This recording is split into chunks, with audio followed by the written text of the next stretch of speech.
여러분 안녕하십니까. 법률사무소 국토의 김조영 대표 변호사입니다.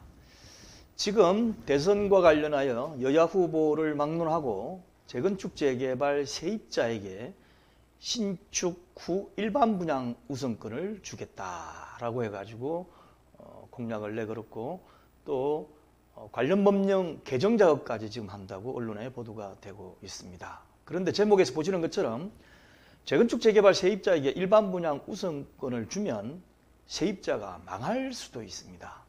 이게 무슨 얘기죠? 세입자 유의한다고 정책을 만들어가지고 하겠다는데 왜 김조영 변호사 너는 세입자가 오히려 망할 수 있다라고 얘기하느냐. 자, 제가 25년간 2000여 건의 부동산 건설 재건축 재개발 소송을 직접 수행했고 보시다시피 건설교통부, 서울특별시, 경기도, 대한주택공사, 한국감정원, 대한상공에 있어 그 다음에 한국주택정비사업조합협회, 부동산개발협회, 한국주택학회, 도시설계학회 등에서 활동하고 정책에 참여한 경험으로 제가 말씀을 드릴 테니까 제 얘기가 맞는지 아니면 여야 후보들이 표를 얻기 위해서 하는 것인지 과연 누가 세입자를 위한 것인지에 한번 여러분들의 판단을 구하겠습니다. 먼저 세입자에게 일반 분양은 우선 청약권을 주는데 그러면 재건축 재개발 세입자가 어느 정도 숫자가 된다고 여러분께서 생각하십니까? 생각하실 때 뭐 세입자 좀 되겠지? 이거 그 사람들한테 좀 일반 분양권 주면 뭐 어때? 라죠. 그렇지만 실상은 다릅니다. 재건축 재개발 사업구역 내에 세입자 비율이 보통 30%에서 70%까지가 있어요. 이거는 사업 마지막 단계가 아니고 사업 초기 때부터 지역과 또 그 도시의 위치에 따라 가지고 완전히 다릅니다. 그래서 30% 내지 70%라면 예를 들면 1000세대짜리의 아파트 단지에 50%가 세입자 그러면 조합은 빼고 500사람이 세입자예요. 세입자입니다. 그럼 이 사람들한테 일반 분양권을 줘야 된다는 거죠. 그러나 지금 현재로 볼 때 세입자에게 일반 분양분 우선 청약권을 주기에는 재건축 재개발 후에 일반 분양 주택 수가 많이 모자랍니다. 모자라게 돼요. 그렇지 않습니까? 예, 그러다 보면 어떻게 되죠? 일반 사람들, 그러니까 세입자가 아닌 일반인들한테는 일반 분양분 청약 당첨 가능성이 거의 없어지게 되는 거죠. 지금 도심 지역 내 신축 아파트 공급이 늘어나는 것은 유일하게 재건축 재개발밖에 없습니다. 그래서 지금까지 재건축 재개발을 억제해왔던 정부의 그동안 5년간 또는 서울시 같은 경우 10년간의 부동산 정책이 잘못돼가지고 이 폭등을 하고 있다라는 그 반성 때문에 지금 새롭게 부동산 정책을 제안하고 공약 들고 하는데 이게 도대체 다 어디 가고 거꾸로 하는 겁니까? 그러면 일반인들의 일반 분양분 청약 당첨 가능성은 거의 없어요. 없습니다. 없습니다. 그럼 이걸로 끝나느냐? 그렇지가 않습니다. 자, 보십시오. 이렇게 일반 분양분을 우선 청약할 수 있는 그 권을 주게 되면 어떻습니까? 재건축 재개발 내에 세입자가 들어가면 일반 분양을 받을 수 있으니까 재건축 재개발 사업구역 내 임대차가 새로운 재테크 수단이 돼요.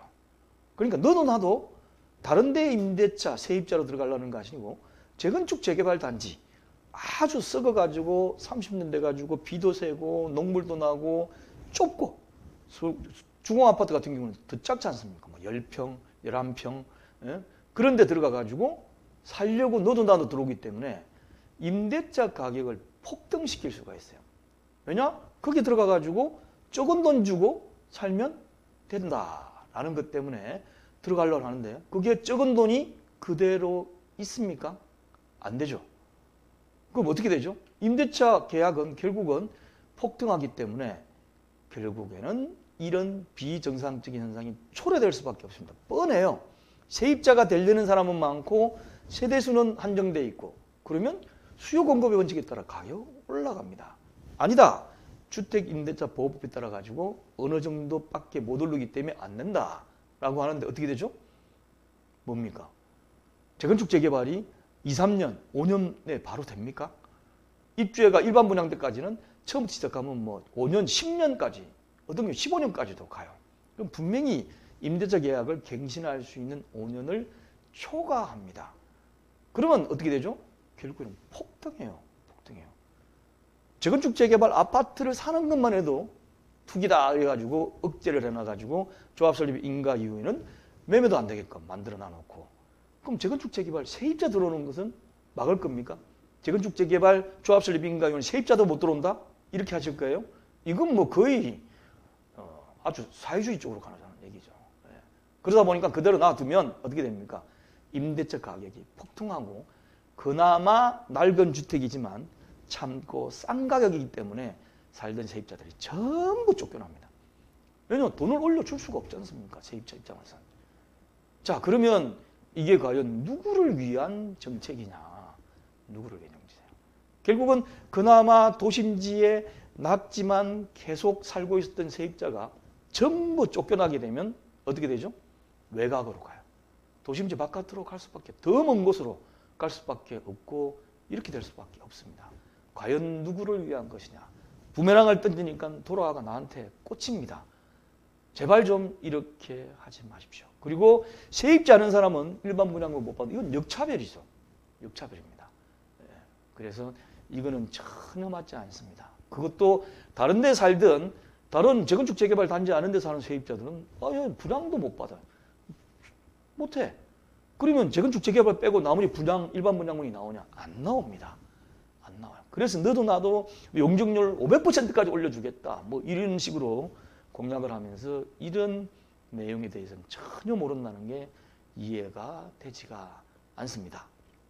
자, 유튜브 보시는 분들은 여기 클릭하시면 제가 알리르고.co.kr에 마찬가지지만 김조영 부동산 전략을 재생 목록을 넣어놓을 테니까 거기 가시면 이 말고도 다른 것도 보실 수 있습니다. 여러분 한번 깊게 생각해 보시고, 이거는 대선을 떠나가지고 아직도 부동산 정책을 보는 이 사람들의 시각이 이렇게밖에 안 되느냐, 이렇게밖에 안 되느냐.